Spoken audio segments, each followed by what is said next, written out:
ఓనర్కు నివేదిక ఇవ్వడం జరిగింది. దానిలో నిజానిజాలు నిర్ధారించి దాని తగ్గ విచారణ జరిపించి వ్యవసాయ విశ్వవిద్యాలయాన్ని అభివృద్ధిని పురోగతులు సాధించేలాగా చర్యలు చేపట్టడం అని చెప్పేసి ఒక నివేదిక ఒక కంప్లైంట్ రూపంలో ఇవ్వడం జరిగింది.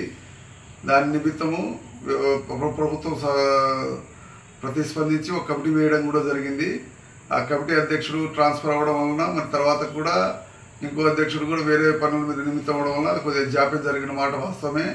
కానీ ఈ మధ్యలోనే మా వ్యవసాయ విశ్వవిద్యాలయం ఉన్నతాధికారి రిజిస్టర్ గారు ఒక ఇంటర్నల్ కమిటీ వేసి నిన్న అనగా 3/11/25 రోజు నాకు 3 గంటల పాటు విచారణ చేశారు నా సహచార ఉద్యోగస్తులతోటి.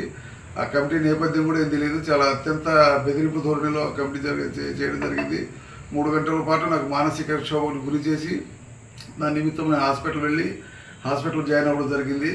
హాస్పిటల్ జాయిన్ అయ్యి నాకు బీపీ షుగర్లు కూడా చాలా కింద పడిపోవడం జరిగింది. నేనంతా 3 గంటల పాటు హాస్పిటల్ ఉండడం జరిగింది.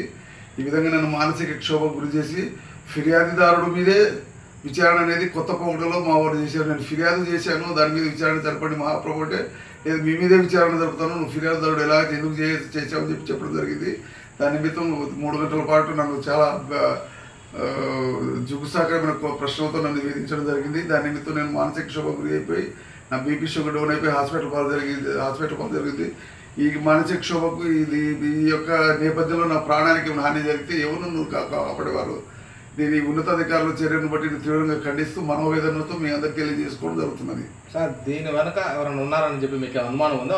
ఉంటే వాళ్ళ పేర్లను నేను చెప్పడం సబబు కాదు, కానీ మా వ్యవసాయ విశ్వవిద్యాలయ ఉన్నతాధికారులు ప్రోద్బలంతోనే ఈ కమిటీ వేయడం జరిగింది. నాకు కేవలం మానసిక క్షోభ గురి చేయడానికి కమిటీ చేసి నా మీద చర్యలు తీసుకొని ప్రశ్నించే గొంతుకను అణగదొక్కాలనే ధోరణితో ఈ యొక్క కమిటీ యొక్క చర్యలు చేపట్టడం జరిగింది.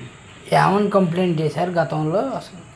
గతంలో కంప్లైంట్ అని కాదు, ఫిర్యాదు. వ్యవసాయ విశ్వవిద్యాలయంలో జరుగుతున్న అవతకవతలు పేపర్లో కథలుగా వస్తున్నాయి. ఆ పేపర్ల కథనాలు నిజమా కాదా? ఒకవేళ నిజమైతే దిగ్గు తెలుసండి, లేకపోతే స్వచ్ఛతను కాపాడండి అని చెప్పేసి దాని నిమిత్తం నేను ఒక బాధ్యత గల ఆచార్యుడిగా నేను నివేదిక ఇవ్వడం జరిగింది, విచారణ జరపడం చెప్పడం జరిగింది. సార్ ఇప్పుడు ఆ ఇంటర్నల్ కమిటీ వచ్చిన వాళ్ళు అబ్యూజ్ లాంగ్వేజ్ అని మాట్లాడారా మీతో? అబ్యూజ్డ్ లాంగ్వేజ్ అని చెప్పలేను, కానీ అత్యంత కఠినాత్మకంగా మాట్లాడారు. అందులో ఒక సభ్యుడు మాత్రం అత్యంత కఠినాత్మకంగా నన్ను ఒక జోకర్ లాగా కూడా చిత్రీకరించి చాలా అబ్యూజ్డ్ లాంగ్వేజ్తో కూడా మాట్లాడడం జరిగిందండి. మీరు ఫిర్యాదు చేస్తే మేమేదే ఫిర్యాదు చేసిన వాడి మీదే విచారణ అనేది కొత్త పోకడేది ఇప్పటి వరకు జరిగింది. నేను ఫిర్యాదు చేశాను మహాప్రభు, విచారణ జరిపేది. ఒకవేళ తప్పైతే నా మీద ఈ చర్యలు తీసుకోవచ్చు. ముందు ఫిర్యాదు చేశాను కదా, ఫిర్యాదుదారుడి మీద ఏది విచారణ చెప్పి నేను పదే కమిటీ సభ్యులు అడగగా ఎందుకు చేయకూడదు, నువ్వు ఇది చేసావు, నువ్వు రూల్స్ అవ్వడేవావు ఏదంటే నేను ఒక విజిల్ బ్లోయర్గా అంటే ఒక బాధ్యత గల పౌరుడిగా నేను చేయడం జరిగింది. కానీ ఇందులో ఎవరి మీద వ్యక్తిగత ద్వేషం కానీ నా వ్యక్తిగత శ్రద్ధ కూడా లేదు. నేను ఉమ్మడి రాష్ట్రంలో ఉన్నప్పుడే నేను ఒక ఉన్నతాధికారిగా పనిచేసిన నేపథ్యం నాది ఉన్నది. నేను కష్టపడి చదివి స్థాయికి వచ్చానని చెప్పడం కూడా నేను తెలపడం జరుగుతుంది.